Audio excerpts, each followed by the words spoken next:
What's up, guys? Hope you're all doing well. It's time to do a smart money concepts trade breakdown using the tools of smart money, implementing them on the charts, EU, euro dollar, and catching a nice 13 R&R trade for 13%. So let's dive into it. First of all, let's look at the structure. This is the 4-hour time frame. So what is it that we are looking to achieve? Well, we need to note a few things. So we'll start off by marking a few key things, and then I'll quickly explain to you what they are. So as we mark them, I'll just talk about it. Okay, so here we have some liquidity, and we can see this push towards the upside to go the liquidity above this highs. Then we had the fuel to go all the way down, take all the liquidity below these lows. So that liquidity was taken, and we dumped right into this order block over there. We didn't go below it, we just tapped right into it, and we saw the reaction towards the upside. So by now we need to know, at this point we need to identify where is the next areas of liquidity. Well, we have this area, we have low, there's our new liquidity. So remember, we did not know yet that this was going to happen, so that's our liquidity. And then we also have these highs, and you can see price took the liquidity above those highs, and then we have this level over there, and also we need to take note of this order block. Okay, so those are the areas that we were looking at, and we will see now quickly, if we just use the replay mode, what's happening in this area.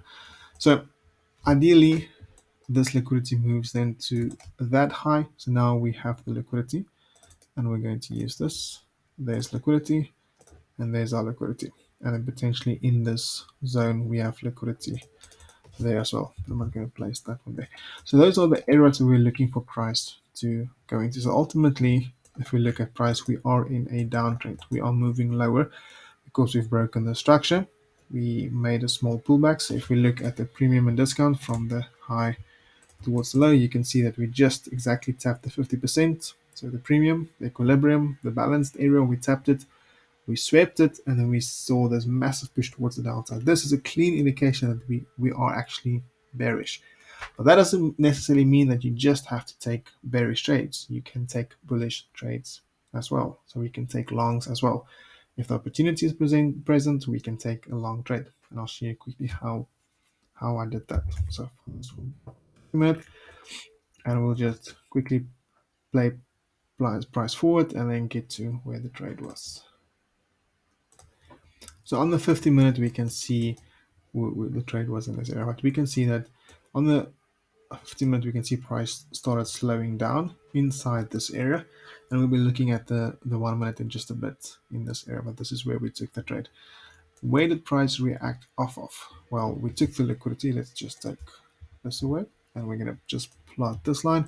And we can see that at this stage, we took the liquidity below this low. So all the liquidity that was resting below that low, that liquidity was mitigated.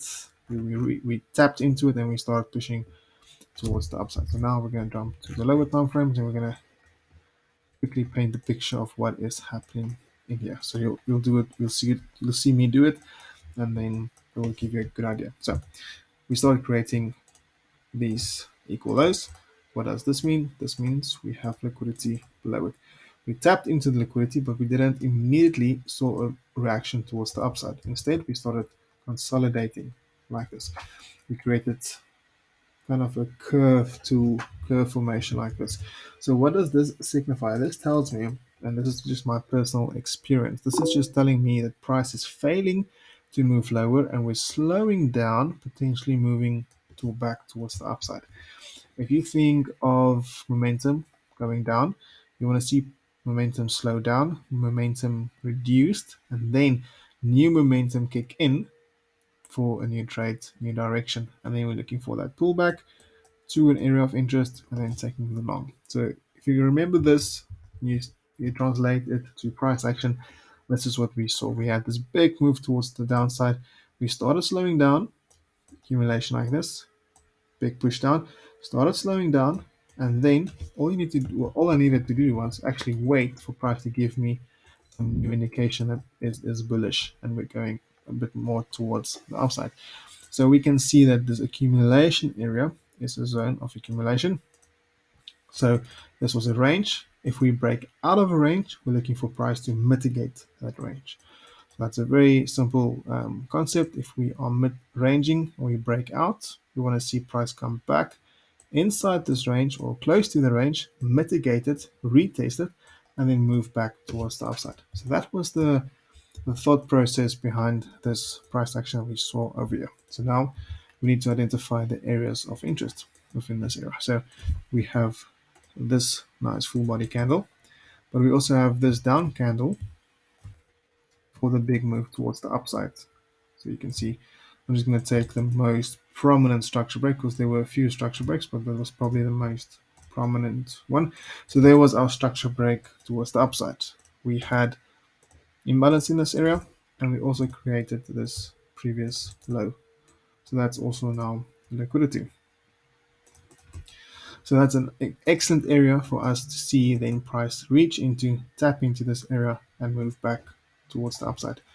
We created all of this trend line liquidity, and also we created new calls for price to go higher by creating these equal highs. Okay, those equal highs signify the new liquidity and a new area for price to reach into to grab liquidity. So then came news. So this was a bit of a nail biting situation. So if you followed me on Instagram, you'll have seen that I took this trade and I shared all the updates with you guys. The entry was there. We had a 0.1.8 pip stop loss. This was the tightest stop loss that I ever had in my whole life. It was just at that zone.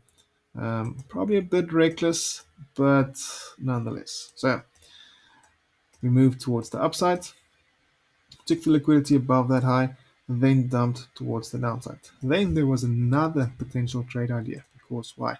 We can see that again, we had a structure break over there, and a new zone right over there. This last candle before the move that broke structure could have gotten an entry in there as well. That's why I shared it live, that those that paid attention and those that follow me can see then and potentially grab a trade over there. Take profit was very simple. Remember, we are still bearish, so we can't swing this for the fences. So where's our last sell area?